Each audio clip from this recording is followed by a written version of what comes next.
Hello, welcome to AT&T ThreatTraq for February 23rd, 2017. This program provides network security highlights, discussion, and countermeasures for cyber threats. Today we're joined online by Jim Clausing. Hey Jim, how's it going this week? Going well, going well. All right, good. And here on the couch with me this week we have Matt Kaiser. Hey Matt, how's it going?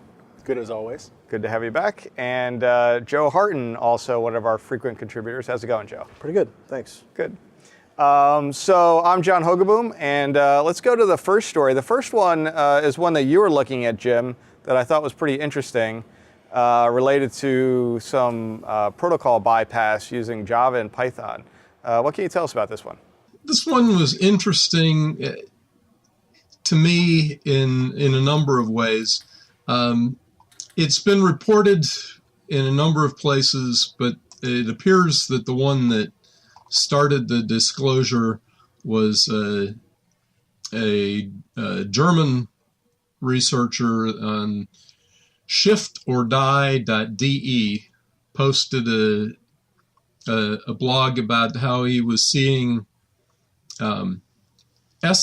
SMTP over XXE, XML external entity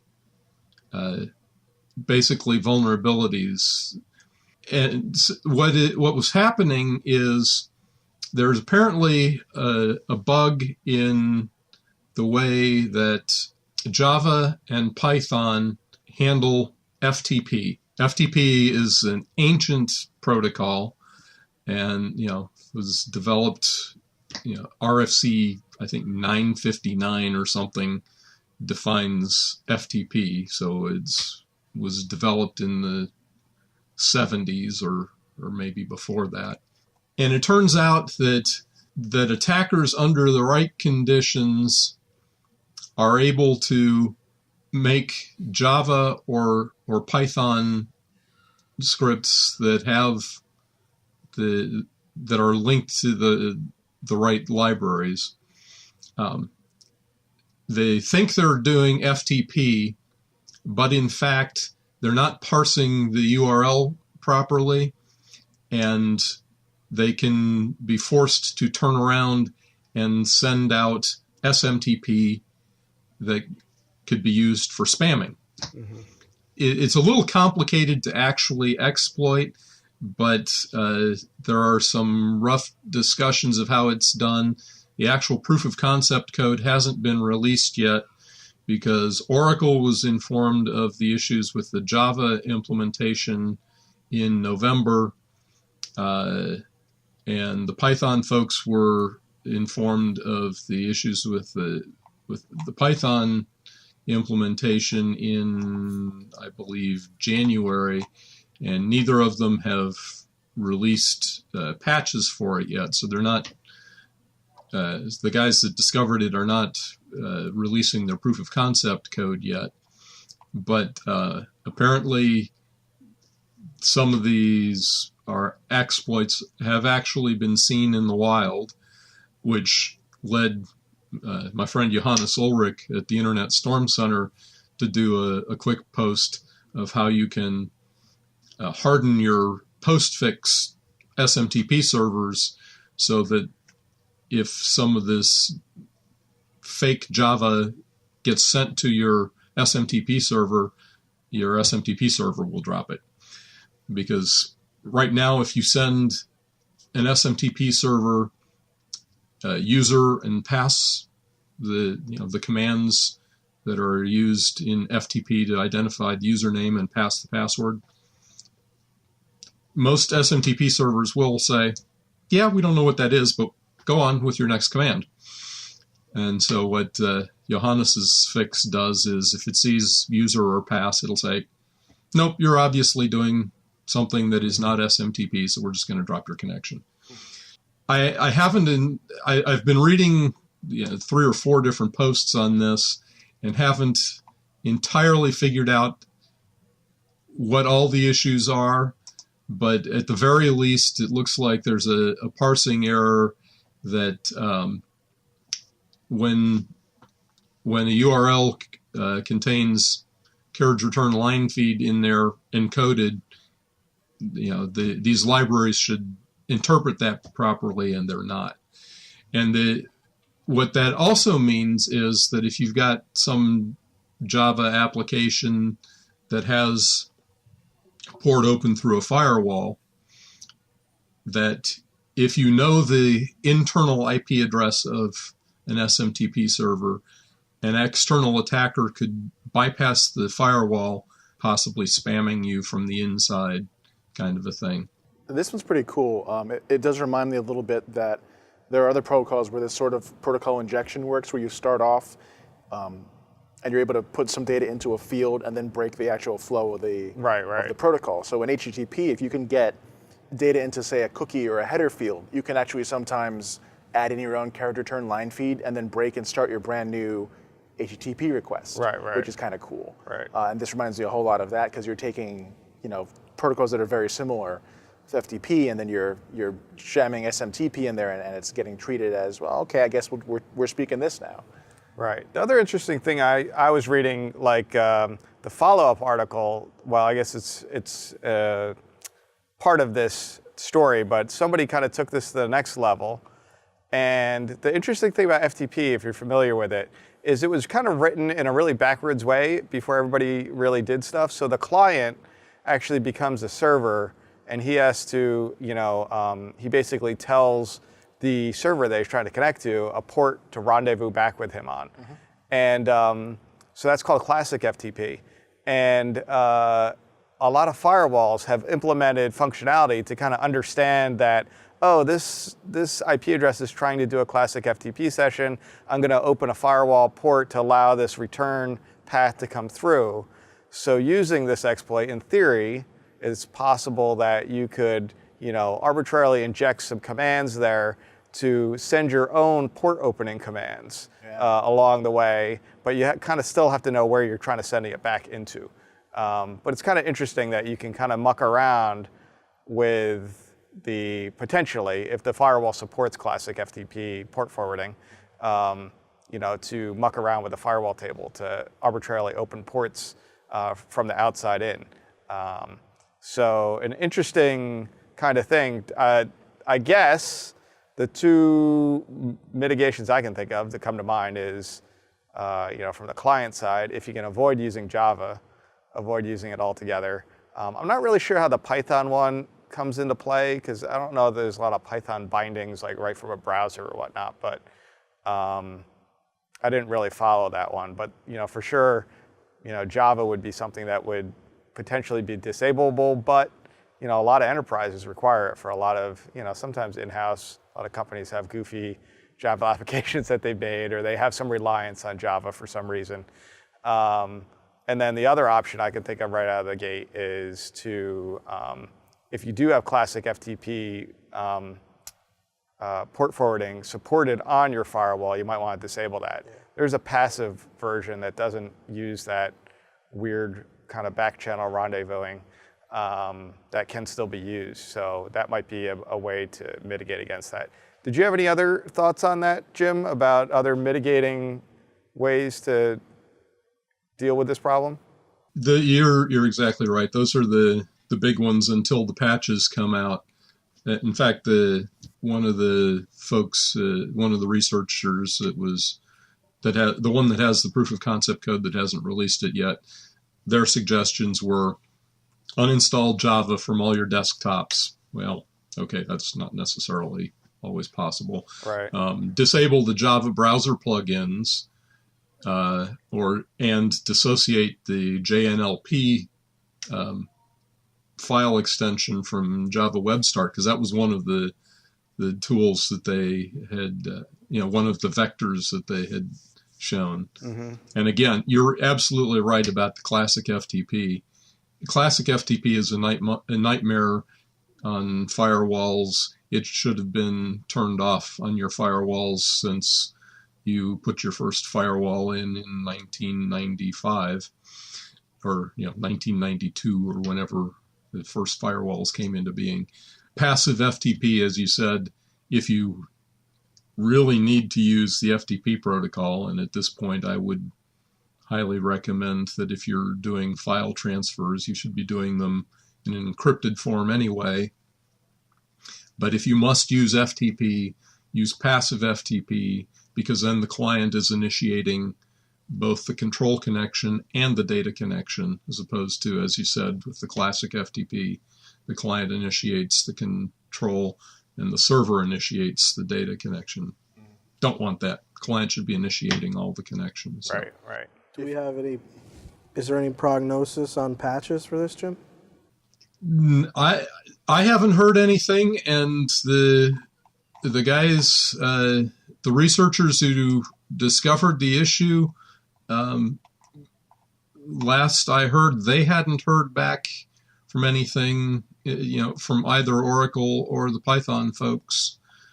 But with the Python, it's the URL or URL lib or URL lib2, depending on whether you're running Python 2 or Python 3, has a similar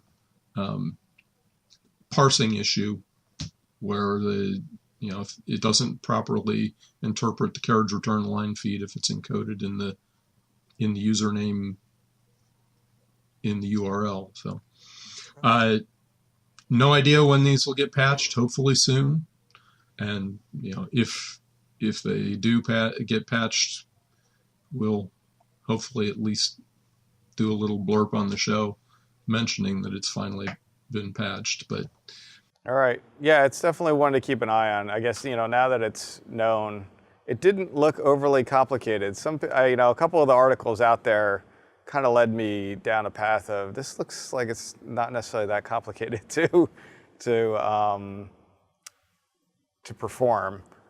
Maybe to perform successfully might be a trick, but yeah, the key is the tricky part is really in the determining the IP address to relay it to, right, and then packet alignment is the other issue, because as they point out in the blind spot security article, FTP was designed to be a synchronous line-based protocol. Client sends a line, the server sends back a response. The client sends another line, the server sends back another response. And so there are some issues with getting the packet alignment, but apparently it must not be too difficult because some folks have figured out how to do it. Right. All right. Well, definitely an interesting one, I think, to keep an eye on. So at least we'll see how this progresses. Hopefully not much, but hopefully the patches get out there sooner than later. All right. So moving on to the next story, explosion of ransomware in 2016. Right, so I picked up on a couple stories that just kind of gave an overview and some trends in ransomware. The first being on SecureList. Kaspersky Lab put out some statistics. They kind of looked at the trend from the first quarter of 16 to through the third quarter and just gave some kind of eye-catching stats. One being that an individual was attacked every 20 seconds at the beginning of the year, and by the end of the third quarter that was down to every 10 seconds. And business on the same time period went from every 2 minutes to every 40 seconds. So definitely a trend there that's alarming. Something else interesting, they said 1 in 5 businesses who paid never got their data back. And then there was over 30,000 new ransomware variants throughout the year, and within that 62 new families. And then one of the most interesting things, and that's kind of, I think they pulled it as their headline and tried to use that to grab attention, but they identified 47 of the 62 being from Russian-speaking individuals or groups, probably based on some, fingerprinting of the ransomware within what they found. So just an interesting kind of summary of what happened. Piggybacking on that, I had seen in my Twitter feed recently a message from Miko Hyppinen at F-Secure, basically showing this, he calls it a tube map, but it's really what we think of in the U.S. as a subway map of the variants of ransomware that came out of their State of Cybersecurity report for 2017. And really it just shows, year by year, starting with 2012, there's, 1, 2, 3, 4 families. And then last year, it's, they have to break it out monthly that there's 15, 20 families of ransomware per month. So it really just explodes. Hopefully we'll be able to show the graphic with the show. But really eye-catching, really graphical way of just showing how this ransomware trend is really picked up in the last year or so, and just exploded, like you said. It's an alarming trend. I mean, we've Yeah. been covering a bunch of different stories on the show throughout last year. I know towards the end of the year we're kind of we talked about a lot of hospitals were getting ransomware.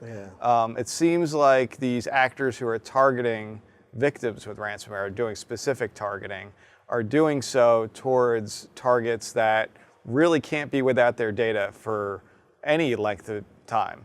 So if they're missing their data, it's a really big problem. Right. So hospitals was one. We had like a transit system was one. Yep. We've also seen them targeting small to medium-sized businesses and some construction companies. I think we've seen a lot. These companies that maybe have less than 1,000 people in them and whatnot. And I think that's because they're small enough that they're probably not going to get really good attention from law enforcement or help from law enforcement because the amount that's being asked for is maybe like 2 Bitcoin or something like that. Whereas if it was a bigger company, they might actually file with law enforcement and get more action or traction. I don't know. It's hard to say why, but I think they're getting better response from these small companies because they're just like, oh, we'll pay whatever, it's Although $500, I'll deal with it. One thing that I pulled out of this is that they're saying one of the biggest roadblocks for the groups trying to collect ransom is that smaller the business, smaller the individual, the harder it is for them to get a Bitcoin, to get an account on Bitcoin. So maybe they don't have it, or they don't have credit, or they don't have the right, access to, they don't know how to sign. Yeah, I mean, there is a little bit of if you're not familiar with Bitcoin, there's a bit of a hurdle to like, how do I get some Bitcoin? Yeah. But most it's part, not that impossible. The ransomware families that are at least the big names that I'm aware of, things like Locky, when they have the message that says your machine is encrypted, it does list, here's the places you can get Bitcoin in order to pay us. Okay. So some people some of the malware authors who have turned it into a real business plan have realized these hurdles and are getting They over give a little it. FAQ. Here's how you they get do. started with Bitcoin so Yeah. you can pay us. I don't like that, but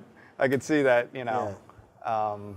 that makes sense for them if they want to get paid. Well, there was a story, I think, maybe a year ago on NPR, maybe 2 years even, about somebody who got ransomware. Went back when it was like a brand new thing to be aware of. And they were having trouble because they couldn't get Bitcoin in time for the counter to run down because it said you have X number of hours. And they were struggling, they couldn't figure it out, and they had to actually get in touch with the malware author and ask for an extension.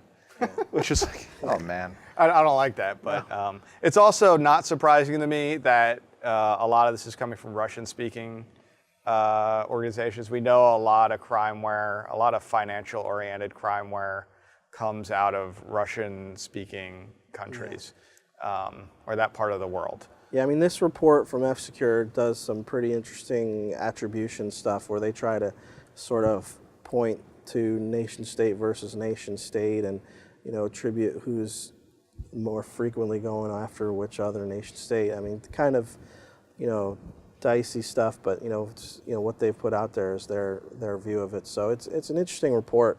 There's a bunch of case studies there, success stories, what's working in terms of fighting ransomware, keeping regular backups, removing unneeded software, and obviously, having good email practices.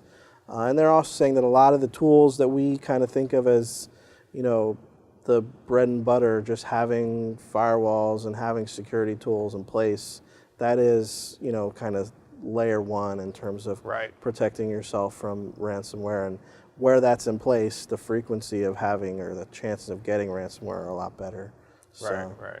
You were talking about the small and medium businesses getting hit, and that's the company that my son works for has been hit twice, and they've paid both times. They didn't have good backups, and their security awareness training was lacking, so that the boss was the one who clicked on the link both times, got them infected, and those are the kinds of shops that are in danger because they're small enough. They don't have a dedicated security team or even a dedicated IT team. Mm-hmm. They don't have good security awareness type training, and people fall for it. I mean, we see that all the time. People fall for it. They click on things they shouldn't click on.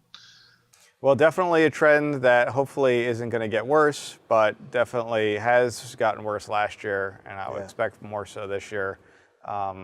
And if you haven't run across ransomware, count yourself lucky. Keep But doing what you're doing. most of us have here and there, so not necessarily personally, but having to help others with it. So it's definitely something that you don't want to have to deal with. But having good practices around that is always good. Have a good backup strategy is one of the ones that I would definitely recommend. All right, so moving on to the next story. An ASLR-busting attack that you were looking at, Matt. So this is pretty cool. So ASLR is address space layout randomization, for those who haven't heard of it. It's basically a mitigation against memory corruption attacks. So that if someone does manage to, say, perform a buffer overflow attack and blow past the end of memory somewhere, it makes it much harder for them to write reliably to a place in memory they can then control flow. Right. So if memory is not if it's random, if things aren't laid out the way you expected every time, you have to do a lot more work to find where you need to write to, basically. But this is new research that's come out. They're calling it ASLR plus cache, or ANC. It doesn't have a logo, though, which is fine. But it uses the memory map unit cache to de-randomize memory, which is kind of interesting. It's sort of a tug of war between two functions of the processor. One is that you want to be able to use ASLR to protect the processes running on it, but the other side, you need to be able to cache certain parts of memory for performance reasons. And if you were to turn off this caching entirely, your performance would go in the toilet. Absolutely. So it's a very difficult bug to fix at this level, and it really is in the processor. It's not bug in software, but it will help you if you're trying to exploit any other bug in a system that uses ASLR. This removes a lot of the work if you can pull it off correctly. Right. So my understanding of it is at a surface level. I read it 2 or 3 times, and I still feel like I need to go back and get the details, but basically the MMU is there to translate the virtual memory to physical memory, and the attack can tell when memory locations are accessed. So if you've got this page table, and if something is in the cache, it doesn't have to go all the way through the page table to find something, but if it's not in cache, if you clear out the cache first, they have to go through the entire thing, and that saves a little bit of memory of what's been seen, what's not been seen. I hope I'm saying this, my understanding it right, but basically by forcing it to clear out and then walk through the page table, you can get just enough information to bypass that randomization, because you start getting bits of this is where things are and memory that we're actually interested in. Executing. Okay. So where's the JavaScript come in play with this? So this is interesting, because apparently there are functions within JavaScript that allow you to manipulate memory at this level, which is, I never realized that. JavaScript has gone from like a thing that you used to use back in the 90s to make things flash on your page, and now it's a full-on mature programming language at this point. Scripting language. So the attack itself doesn't rely on JavaScript. I should make that clear. The code that's been released is native code, C code, I believe, on GitHub, and you can use it locally on a machine to advance any attacks on systems that have ASLR. The JavaScript code has not been released, but they do have like a video showing proof of concept that you could do it in a browser, which is pretty amazing. I mean, it's a little worrying. I mean, for me, that'd be the point at which I turned off. Potentially a drive-by exploit that downloads some huge Java library script that does this to figure it out. So again, JavaScript is the interesting, shiny version of the attack, but the native version will work just fine. And again, it works against 22 different microarchitectures from Intel and AMD and ARM. Oh, okay. So it's, not just x86 or x64 types. Okay, interesting. So it's pretty neat. But like I said, it's sort of a bolt-on to existing. Right. You still kind of have to know where you're trying to, corrupt memory of a process or something, I guess, right? Right. Like you'd have to have a target. This just helps you find it. This is not a vulnerability that gets you, this is not the buffer overflow. This is the part that makes the buffer overflow. Where am I supposed to put my buffer overflow? Right. Right. Interesting. So I mean, it's a big deal. For the last 10 years, ASLR and DEP, which is in data execution prevention, those two have really been the big, in my opinion, the biggest protections that we have on modern systems against buffer overflow attacks and those sort of classical stack smashing attacks. And now you have a fairly reproducible attack that can bypass one of those. It's a big deal. So right now, this is pretty much kind of proof of concept, researchy kind of stuff, not really exploits in the wild kind of situation. As far as I know, no exploits in the wild, but if the code is on GitHub, it's only a matter of time. The JavaScript version has not been released yet. So expect it to happen maybe packaged in with some other exploit and a binary on a system, but not in an exploit kit today. Okay, interesting. I'll have to keep an eye on that one as well, I guess. All right. Thanks for bringing that to us. So let's jump into the internet weather, and I will say that's a very balmy, calm internet weather this week. If you've watched the internet weather before, it's pretty much a repeat of last week.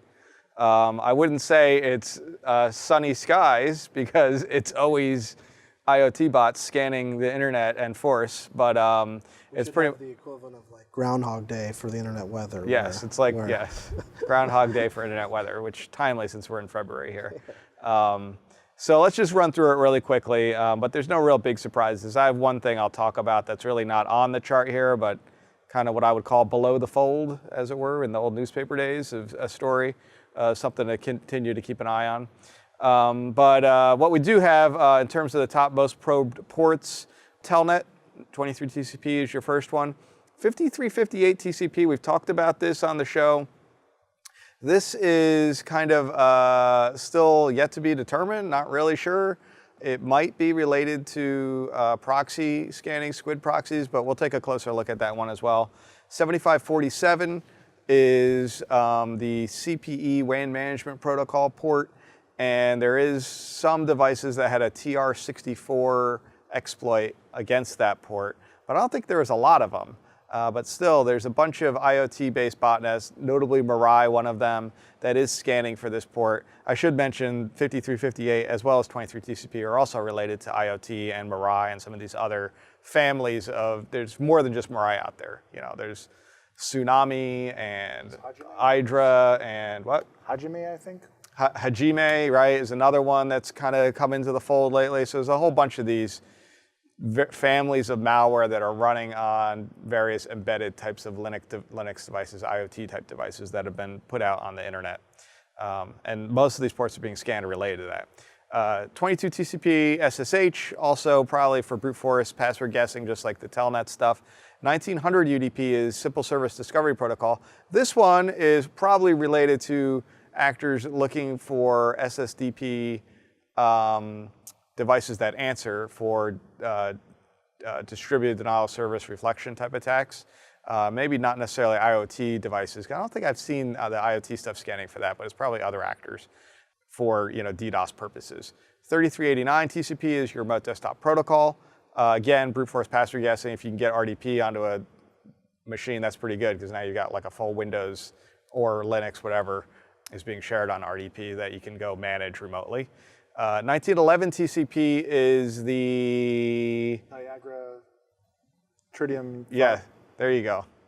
Both Matt and Jim had it there. The Niagara Fox Tritium building automation industrial control system type port. This is mostly legitimate scanning from what I've seen.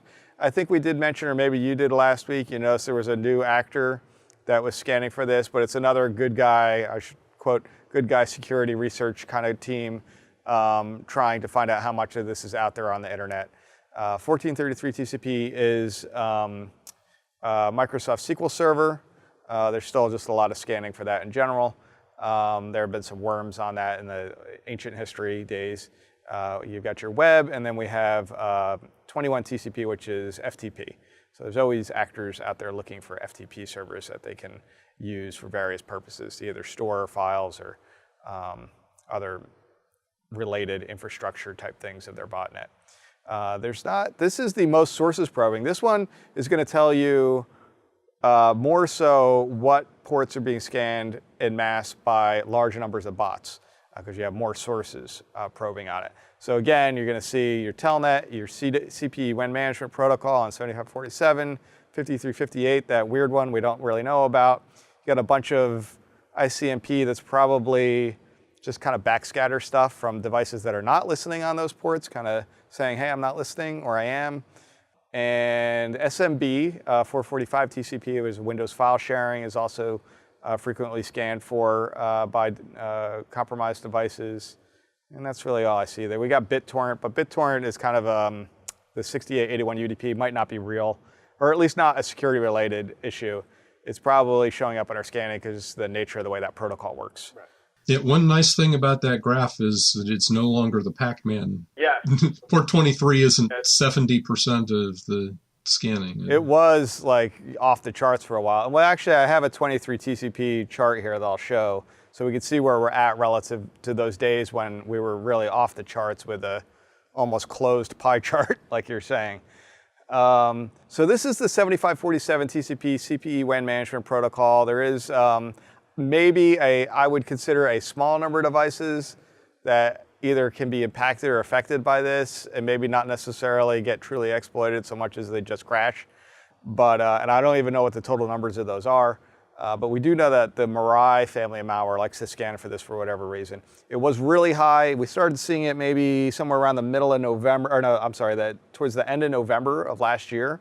It was when we first started to see this activity kick up. And it's definitely come down in terms of the number of sources scanning on it. But we've kind of hit like this steady state of maybe, what is that, maybe 40,000 scan sources per hour, where it just kind of hung around there for the past several weeks, or at least the last month or more, at kind of a very static level there. So one to keep an eye on. We know, because we've been watching some of the Mirai bots scanning, that there are definitely scanning for this port. And we see the types of things they're scanning for, and I think we've shown on the show before, some exploit types patterns. They'll throw in the TR64 NTP, set NTP servers request, and most ignore it. Most devices ignore it, but there might be a small handful that don't handle that, that request well. But what they are, I don't know, to be honest with you. So here's the Telnet one. And Telnet, so back in the, let's say, September, was that? Yeah, maybe September, mid-September of last year, we're up around 450,000 scan sources per hour, which is pretty heavy. I think that's probably the heaviest we've ever really seen on something scanning, except maybe Config or something like that way back when. And now we're down to maybe 150,000 scan sources per hour. So it's kind of come down. I would not place bets on it going away. It's definitely going to stay because there's still so many devices out there. And there is this little weird tug of war that goes on where different families of malware that are vying for these devices, and then the device gets rebooted and it's clean. And then another family of malware comes and infects it and locks up all the ports, and now he's got it for a week until the person reboots it again, and then somebody else gets it. So it's kind of this weird tug of war going on there. But it's definitely less than it had been. You know, that's probably accounting for why that pie chart is not as closed as it was before in terms of the scanning on 23 TCP. And this is a one-year chart shown, by the way. So last year was a really bad year. This year is not so great, but it's better than it was towards the end of last year. So this one's interesting because this is that 5358 TCP. It's well known as the Web Services for Devices Secured port. So this would be like, if you were HTTP and HTTPS, this would be the HTTPS version of the Web Services for Devices port. But there really aren't any recent exploits on this, at least not that I'm aware of, since 2009, so I don't think that's what they're scanning for. I haven't actually been able to capture any packet captures of any attempts on this. There are a large number of scan sources in the US. Lots of them are DVRs, other embedded IoT type devices, which is, you know, how we know that it's some family of these malwares. But what they're looking for in particular, I'm not quite sure. I do know from Shodan that there are, you know, a few thousand at least squid proxies listing on 5358. I don't know if that's what they're looking for. It's the only kind of thing I could kind of wrap my head around that maybe would make sense. But it's interesting that they did kind of a scan between towards the end of last year, right after Christmas, into early January. And then they stopped completely for a few weeks. And then they went kind of, whole hog and said, let's just go with this, run with it. And they've been running with it with about 60,000 scan sources per hour scanning for this port. Again, to what end exactly, I'm not quite sure of. So. It's interesting. There's a very distinct daily cycle at the top of the chart. Yeah, it's very regular. Very regular, kind of like the 7547 was very regular too at this point.